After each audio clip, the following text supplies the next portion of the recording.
तो स्टार्ट करते हैं। अब है पेंटर एल्गो। पेंटर एल्गो में बेसिकली ये भी हमारा डेप्थ शॉट एल्गो ही है। ये भी डेप्थ शॉट एल्गो है ना। और हिडन विजिबल सरफेस के लिए यूज होती है, उन्हें डिटरमाइन करने के लिए। ठीक। और ये जो एल्गो है ये हमारी ऑब्जेक्ट और इमेज स्पेस मेथड दोनों को फॉलो करती है। ठीक है, object and image space method.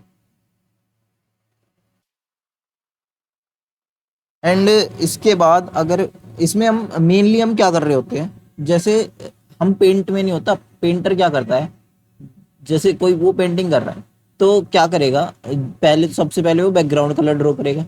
उसके बाद जो चीज दूर होगी ना, सबसे दूर होगी पेंटिंग में, वो उनको ड्रॉ करेगा। एंड उसके बाद जो मतलब पास होगी या जो भी मतलब मिडल की चीजें होगी उनको ड्रॉ करेगा। उसके बाद जो पास वाली चीजें होगी जो फ्रंट में होगी उनको ड्रॉ कर रहा होगा। या फिर अगर हम वॉल को पेंट करने की बात करें तो उसमें पेंटर क्या करता है, वो ऊपर से स्टार्ट करता है ना, जो मतलब दूर है उन वाली से स्टार्ट करेगा एंड नीचे तक आएगा। ठीक है, तो हमें भी वही करना है कि जो सरफेस डेप्थ वाइज दूर होंगे पहले हम उनको पेंट करेंगे, उसके बाद हम आगे के पेंट कर रहे होंगे। ठीक है, तो ये तो इसका मतलब मेन एनालॉगी होगी कि कैसे कैसे होता है। ठीक है, अब इसमें मेन कुछ टेस्ट है वो देख लेंगे, और इसका मैथ प्रोसेस कैसे कैसे होता है। तो इसमें हम सरफेस को सॉर्ट करते हैं डिक्रीजिंग डेप्थ में। कैसे करते हैं, सॉर्ट करते हैं सरफेस को by decreasing depth. Decreasing depth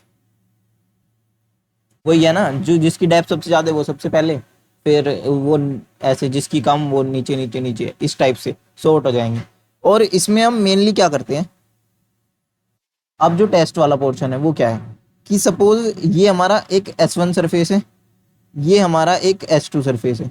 ठीक है, अब ये हमारी जेड एक्सिस है, ये हमारी एक्स एक्सिस है, और वाई एक्सिस होगी कोई, वो अभी हम नहीं देख रहे, हम मेनली हम जेड एक्सिस से देख रहे होंगे। तो हम जब इनको ऐसे प्रोजेक्शन देखेंगे इनका दोनों सरफेस का, तो हम देख रहे हैं कि जेड में कोई ओवरलैपिंग नहीं हो रही। ठीक, तो जब जेड में कोई ओवरलैपिंग ना हो रही हो और सरफेस वैसे भी ओवरलैप ना कर रहे हो, तो उस केस में तो हमें कोई दिक्कत है ही नहीं। उस केस में तो हम क्या करेंगे, सिंपली सरफेस को पेंट कर देंगे। ठीक, लेकिन अगर जेड में ओवरलैपिंग हो जाए तो हमारा जो टेस्ट जीरो है वो फेल हो जाएगा। टेस्ट जीरो जो है हमारा वो यही है कि जेड में ओवरलैपिंग नहीं होनी चाहिए। ठीक है, तो टेस्ट जीरो हमारा फेल हो जाएगा। जब हमारा टेस्ट जीरो फेल हो जाए तो हम कुछ चार टेस्ट लगाएंगे, अगर उनमें से कोई सा भी ट्रू आ जाए तो फिर हम प्रोसेस को फॉलो करते हैं जो भी होता है। जैसे टेस्ट वन है हमारा, इसमें बाउंड्री मतलब एक्स वाई प्लेन में, अगर देखो जेड में बेशक से जैसे ये बना लेते हो, ये दो सरफेस हैं। ठीक है, इसको मैं S2 कह दूं, इसको मैं S1 कह दूं। ठीक है, अब ये जेड में तो क्या हो रहा है, ओवरलैप कर रही हैं। अगर मैं ऐसे ऐसे देखूं तो जेड में तो ये ओवरलैप कर रही है, लेकिन ये एक्स में ओवरलैप नहीं कर रही। इसका जो प्रोजेक्शन है एक्स में वो ओवरलैप नहीं कर रहा। ठीक, तो टेस्ट वन हो जाएगा क्लियर। ठीक, अब टेस्ट टू क्या है हमारा,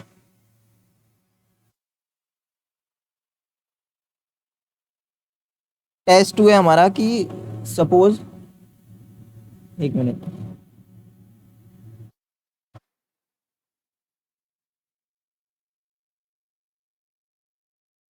टेस्ट टू कहता है कि surface S is completely behind the overlapping surface to viewing position.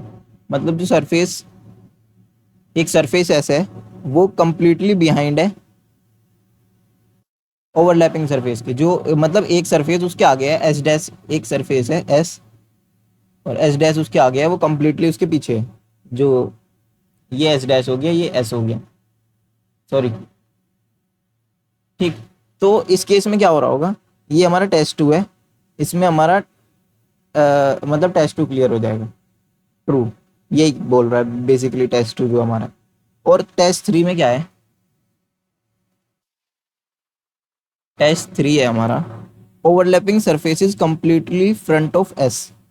ये मतलब अपोजिट है कि जो ओवरलैपिंग सरफेस है वो हमारा बिल्कुल आगे है, मतलब जो टेस्ट 2 था उसका अपोजिट है हमारा टेस्ट 1, या तो बिल्कुल पीछे हो या बिल्कुल आगे हो, जो हमारा ऐसे, तो उसमें दोनों टेस्ट ये फेल या पास हो जाएंगे, है ना।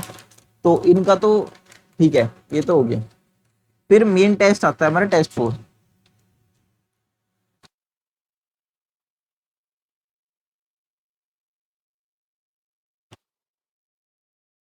इसमें बेसिकली टेस्ट 2 और टेस्ट 3 का क्या है हम देखते हैं।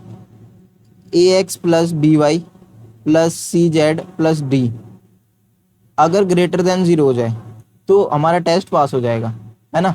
मतलब इसमें दोनों है कि एक बार एस डैश पे इक्वेशन लग जाएगी, एक बार हमारी एस पे इक्वेशन लग जाएगी।